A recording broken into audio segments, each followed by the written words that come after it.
Hello, welcome back to another tutorial.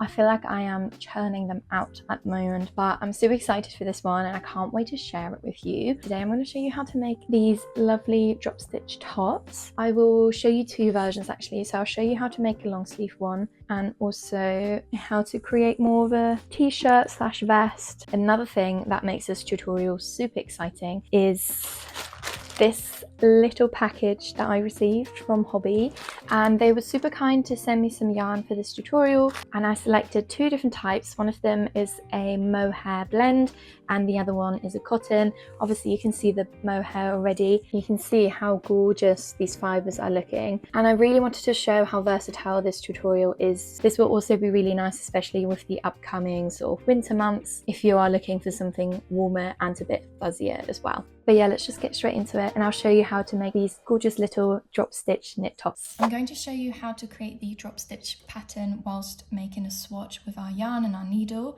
And this swatch is also going to then act as a tool to measure how many stitches we need to cast on and how many rows we actually need to knit. This project is based on your body measurements, so it would be really helpful for you to have a measuring tape. And this way this is going to perfectly fit your body and it's going to fit anyone and anyone's size. So as long as you have a measuring tape, this project is going to work for literally everyone. So the skein says to use a 4mm needle, and I like to create a little bit more of a looser stitch, so I'm going to use 4.5, but you can basically use any type of needle and any type of yarn. Because we are creating the swatch and we're going to measure it, it really doesn't matter what tools you use because your measurements are going to be unique to you either way. For the swatch, we're going to cast on 20 stitches, and I'm going to cast on with a long tail cast on, and I will leave a link below for a tutorial for this exact cast on, but feel free to cast on any way you like. So I'm just going to cast on 20 stitches, and once you've done that, we are going to knit 10 rows in stockinette. So you're just going to want to knit back and forth until you've reached 10 rows. So I have reached 10 rows, however my next row is going to be a purl, and ideally you're going to want to end on a knit row. So if that is the case for you, just purl another row until you're left on the knit. Of course that means you're going to start off with 11 stitches, but that really isn't a problem at all. So I'm just going to purl my row here. So now that you've roughly made your 10 rows and you're left on a knit row, it's time for me to show you how to create the drop stitch pattern. Essentially what you're going to do is simply knit this row, but after every loop you're going to wrap around the yarn around your needle. So let me show this. You're going to start by simply knitting a stitch, and then as you pull that off your left needle, you're going to wrap the yarn around your right needle like this. So now you have 2 stitches. Then you're going to continue and knit a stitch, and you're going to want to wrap around your yarn. You knit and you wrap, knit and wrap. So just simply continue doing this until you've reached the end of the row. So when you've reached the end, you can turn your work over and you're going to purl your stitches, but drop the wrapped yarn off your needle. Those are not going to be knit. So I'm going to purl my first stitch, and as you can see, this stitch here is a wrapped stitch, but I'm simply going to let that drop off.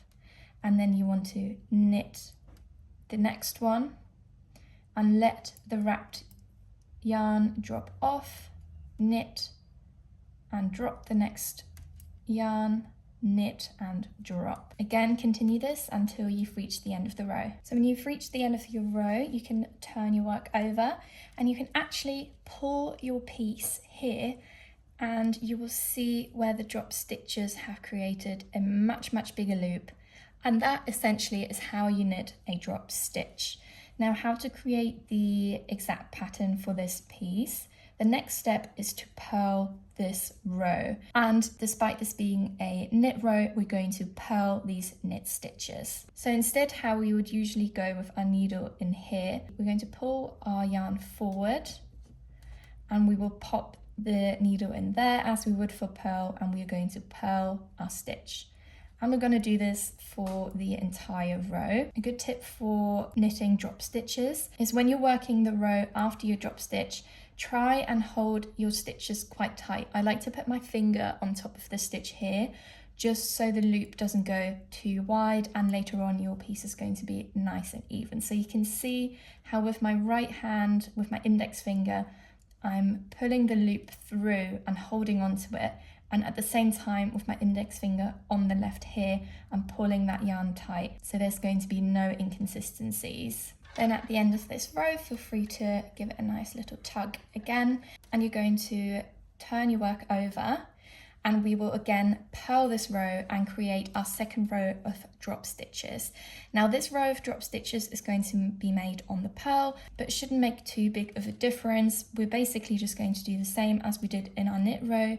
You're going to purl a stitch and wrap your yarn over, purl the next stitch, wrap your yarn over, and you're just going to continue purling and wrapping, purl, wrap, purl and wrap. Once you're at the end of this row, again you're going to turn your work and give it a nice little tug, and you can really see this pattern come to life. So this is essentially the basis of your pattern, and you're going to just continue this for your piece. For this swatch, we're just going to add another 10 rows of stockinette like you did here, and after you've knit those 10 last rows, I'm going to show you how to use this swatch as your main measurement. So here I have my measuring tape, something to write down my measurements. And before you start measuring, just make sure your piece is laying flat. The sides might curl up a little bit, so you just want to make sure they're not too curled in, and then stretch it out to whereabouts it would lay flat. And then with your measuring tape, you're going to measure the width of your piece, which for me is about 4 inches, but I'm happy to just round that up to 4 inches. So I'm going to write down the width, and then for the length, I have about 5 inches, and I'm also going to write that down. So I've just laid this out a little bit neater for you so you can see exactly the measurements you need to take in order for us to figure out all of these different aspects to the project. So of course we start with the swatch measurement, and you're going to jot down the width measurement and the length measurement of your swatch. And for mine, I measured 4 inches for the 20 stitches that I cast on, and 5 inches for the 24 rows that I knit. And these two numbers here are going to give you your cast on, and these two measurements will give you the amount of rows that need to be knit. So now that you've wrote this down, these are the body measurements that you're going to take.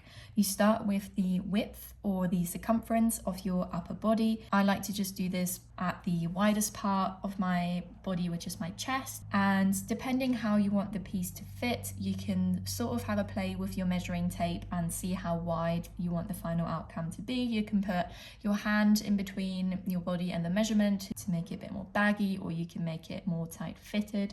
For me, I measured 39 inches. And then what you want to do is take 20% off this measurement, which for me leads to 31.2 inches. And the reason why we're doing this is to account for the stretch that is naturally added as you're knitting along. Creating the drop stitch pattern just means that your piece will have way more stretch to it, and it's naturally going to turn out a little bigger. And this is also nice to take into account any stretch that will, again, most likely come with washing and wearing the piece. Then the last two measurements you want to take is the upper body measurement, which is from the top of your shoulder down to your armpit. This is for me 8 inches. And the last measurement you take is the lower body measurement. And this is from your armpit to wherever you want your piece to finish. So you can make a cropped one, you can make a longer one. This is completely dependent on how you would like yours to fit. For me, I measured 11 inches. So this is essentially everything that you need. And now that we've written all of this down, I will show you how to calculate your cast on stitches. So the maths behind this are very simple, and you're essentially going to divide your body width measurement by your swatch width measurement.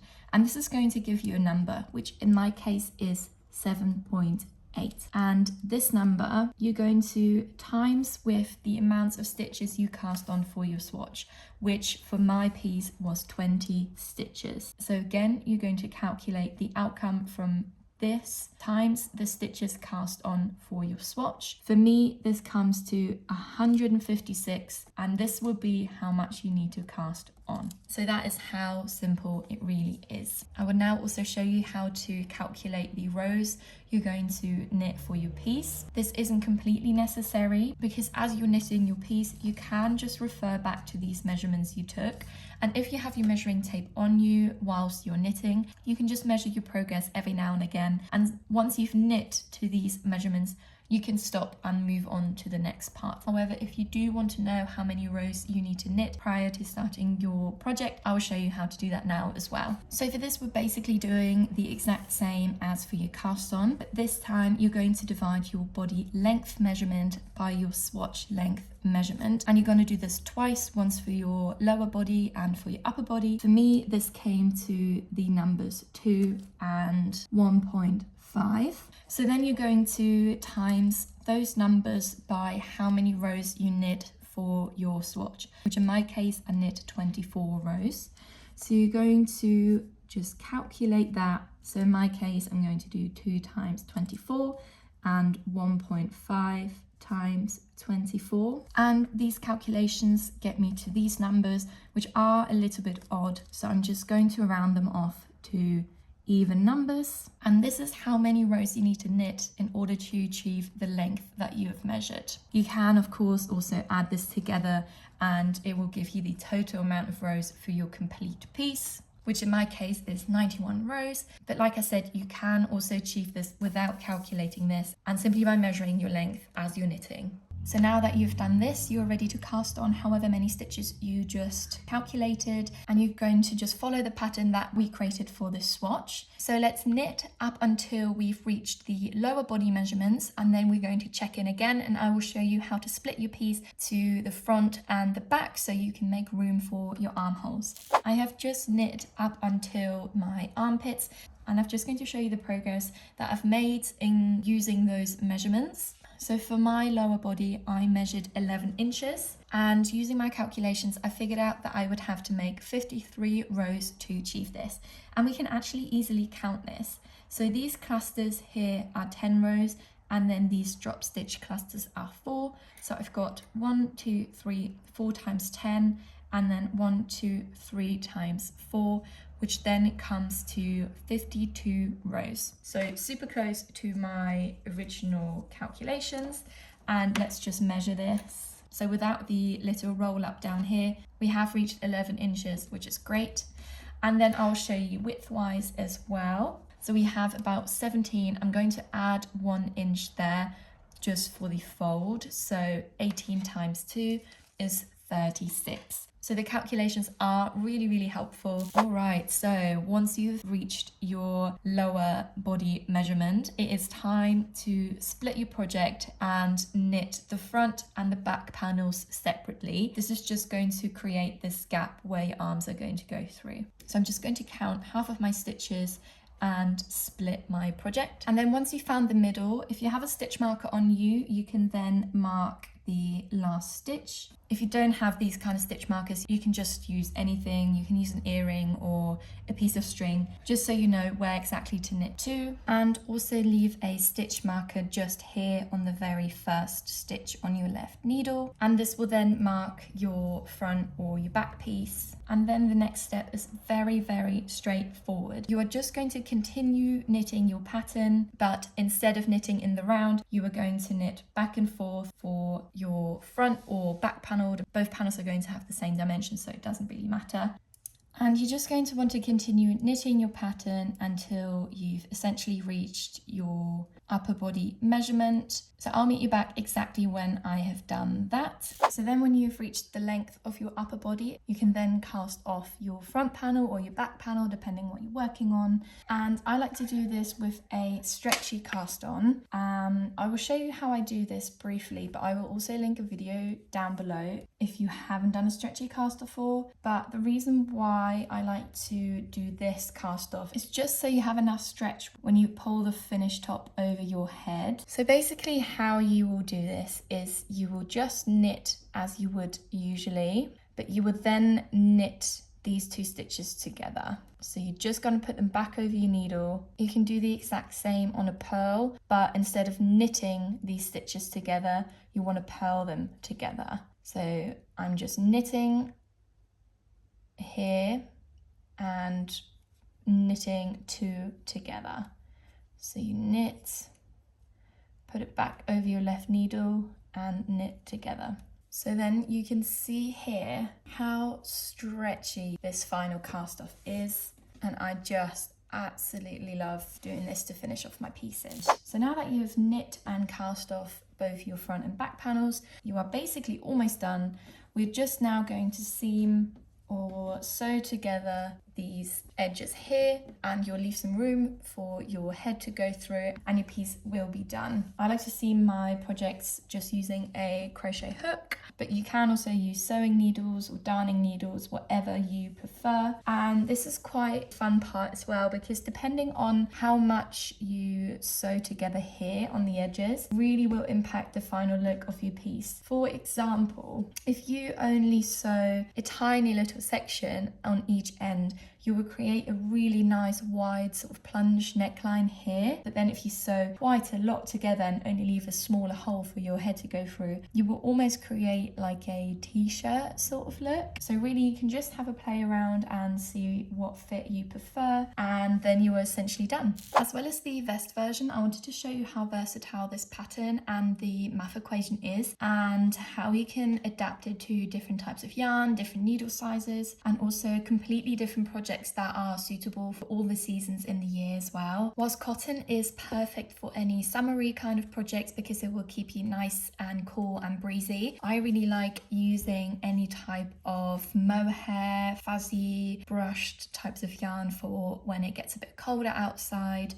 So this yarn's perfect because it's a mohair, silk and wool blend. So this is going to keep you so warm and really nice and cozy. So this is a great example for the different sizes you can apply to the math equation, because as you can see for this yarn, it's recommended to use a 4 to 4.5 millimeter needle. And for my swatch, I actually ended up using a 5 millimeter needle because, as before, I like to just create larger loops. So then, as well as using a larger needle for this, I also changed up the stitches a little bit, and instead of creating 10 rows of stockinette here, I created 20. And then to even out the density here, I created a larger drop stitch here, and I did this by looping the yarn over my needle twice instead of just once for the cotton vest. So you can see this swatch is a completely different dimension to the one I made for my vest. However, this doesn't matter because when figuring out the measurements for my body, I am again just taking the measurements of my swatch and dividing this by my body measurements. So no matter how many stitches you cast on for your swatch and how many rows you knit, it all just comes down to the measurements you take here in comparison to your body measurements. So this is how my top came out using the silk mohair yarn, and you can see here the sort of density of this top is slightly different to the cotton vest. However, now with the fuzzy material, the vest design doesn't really work because the body is going to keep you so warm that you're only really going to be able to wear this in the winter or the autumn time or whenever it's a bit colder. So I'm going to add some sleeves to this to make a nice little jumper. I will show you two ways you can do that. First way is by casting on your needles around the armhole directly, and you're just going to knit in the round until you've reached your sleeve. That's going to create a more rectangular sleeve design, which is absolutely fine, and it's probably the easiest and most basic way to create this. So if you feel more comfortable doing that, I will show you how to do that first. The other way you can create a sleeve is, instead of creating this rectangular sleeve, for my project I'm actually going to make it more fitted. So I'm going to cast my sleeve on separately, and I'm going to knit from the wrist up to my shoulder and then seam together my arm and my body here. Knitting from wrist up to the shoulder is going to give me the chance to decrease where the shoulder is, and this decrease is then going to fit perfectly around the armhole here. This is a little bit more complicated, but again we can apply a really simple math equation to this, so I'm going to show you that after demonstrating the easier method to create this arm. So to cast on your armhole, you're just going to create a slip knot and make sure your piece is facing the right side towards you. And then you're going to want to cast on. I like to just do this somewhere here underneath the armhole. Cast on in the first stitch somewhere there. Loop your slip knot through there. To make the weaving in easier later on, I like to just take my tail end at the same time, and you're then going to knit into every other stitch. Don't knit into every stitch because your arm is going to be super bulky. So after I've slipped into the stitch, I'm going to skip that one and loop into there. And all you're doing is pulling these loops through. Again, I'm skipping this and looping through here, and you can see how these loops are starting to gather on my needle. And then when you get to your drop stitch here, obviously there's way more room, so here I'm not going to skip that loop, and I'm actually going to knit into it and knit into my drop stitch loop, and then again I'm going to knit into this tiny loop here, knit into your drop stitch, and you're going to knit into the next stitch as well. So just make sure where your drop stitches are, you're not skipping any stitches. This is where you want to bulk them up a little bit. But as soon as you've gone past your drop stitch, I'm again going to skip that next one and knit into there, skip that next one and create a loop in there. So you're going to just do that until you've reached the other end of your armhole. So then when you've reached the other end of your armhole, you can actually count that on each side you picked up an even amount of stitches. So you want to just split where your shoulder seam is here, and for me I picked up 20 stitches on this side and 21 on this, so even though there's one more here, it doesn't really matter, so that's just about even. You just want to make sure there isn't such a huge difference in the stitches that you picked up on both sides, but I'm pretty happy with that divide. And then as you're meeting your stitches here, you're basically just knitting in the round and following the drop stitch pattern that we did for the rest of the body. You can also decide to just knit without the drop stitches and just make a solid sleeve. Honestly, you can do whatever sort of feels right. As I said, for my sleeve I'm going to create a more fitted version, so I'm just going to undo the stitches that I showed you here, but like I said, if you're looking for a basic sleeve, then you can just continue knitting this way. To take the arm measurements, it's going to be very similar to the rest of the body, and you're just going to take the measurements of your swatch again, and as before, the width of your swatch will be your cast on and the length will be how many rows you're going to knit. And then you're going to take your arm measurements. The first measurement you want to take is the width of your arm, and of course this will then show you how many stitches you actually need to cast on to make your arm. So you're going to want to just take a measurement around your arm, however tight or loose you want the arm to be, and then you're going to follow the width measurements from the body, and again just take 20% off that, and in my case that comes to roughly 40 stitches, so that's what I'm going to cast on. And then for the length measurement, you're going to measure from your wrist all the way up to the top of your shoulder. Then follow the calculations I showed previously, and the number you get from that will be how many rows you need to knit in total to get your entire arm length, which in my case comes to 128 rows. And in order to make the arm more fitted around your shoulders, we're going to decrease the top third of your entire arm length. So to do that, you're going to take your total amount of rows for your entire arm and divide that by 3, and that will show you over how many rows you're going to decrease your shoulder. You can then of course also take those shoulder rows off your total amount of rows to then just figure out how many rows you knit as normal and when to start decreasing. So then let's take the shoulder measurement and the rows you calculated to be knit for your shoulder. So let me show you how you can figure out how to decrease for your arm. And this might seem a little complicated at first, but it is very simple. So you already know you're going to decrease across 42 rows, and then you'll take the number of stitches that you cast on and divide that by 3. In my case, I cast on 40 stitches and I will divide that by 3, which gives me roughly the number 13. So then the final step is just to take your shoulder rows, which in my case are 42, divide them by the number you just got, which for me is 13, and that will give you a number which might be a little odd. For me it came to 3.2, so you're just going to want to round that up or down. I rounded it down to 3, and this is the crucial number which shows you that across the 42 rows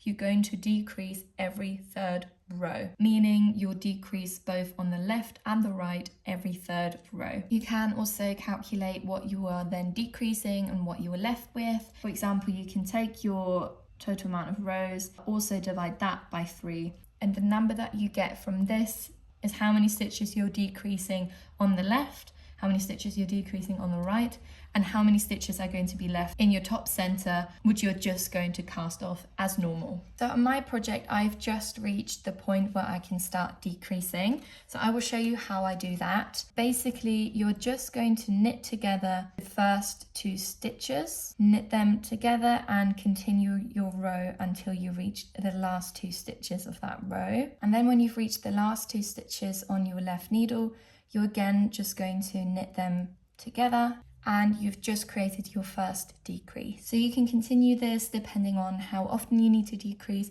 until you've reached the remaining stitches that you're going to cast off. I'm now ready to cast off my very top bit here, but you can see the triangle shape that you get from decreasing. So yeah, I'm just going to cast this off and then we will attach the shoulder onto the body. To attach the arm to the body, you want to turn your body piece inside out, and then using stitch markers or clips or anything you've got handy, you want to clip on or mark the center point of the top of your shoulder to the center point here. So I'm just sort of roughly finding the middle, and I will attach both pieces together there. And then the other 2 points where you're going to connect them is the edge of your decrease, which for me is roughly here. And this edge you'll want to connect to the inside of your body seam, sort of here. Just going to attach that there, and you can do the same on the other side. So you want to find your first decrease and you'll attach it right in the armpit as well. So now you've roughly got your arm attached to your body piece here.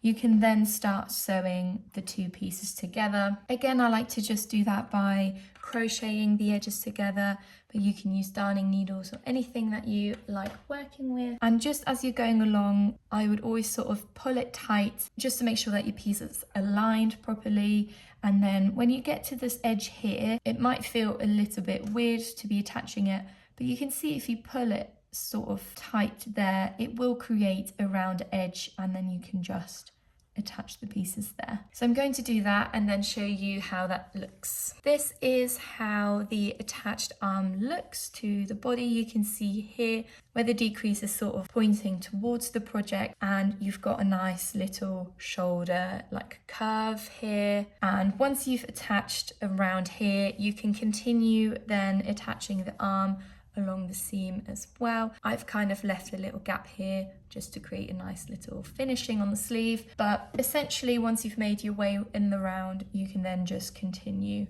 your way down until you've completed the arm. And here we are, the first top is all finished, and I just absolutely love the fit of this. It is so soft and falls off the shoulders so nicely. This is just why I absolutely love cotton yarn. As you can see, I made the top fit more like a bit of a t-shirt by just sewing more of the shoulder seams together, and the overall fit is literally just perfect. I am so obsessed with it. And as you can see, I also measured my piece so that I would fall a little bit more baggy and oversized. That is generally how I prefer wearing my pieces, so you can see there's a nice sort of looser fit there as well. And then for the long sleeve blue top, again, I'm so obsessed with the look of this. It is really fluffy, really warm. I like that you can see sort of my bralette and my tattoos through it as well. The arms also turned out really well. I'm currently obsessed with creating a more fitted sort of shoulder. Yeah, I really hope you enjoyed this video. Do check out the yarn from Hobby. I can't recommend it enough. And let me know if you end up making this. See you next time.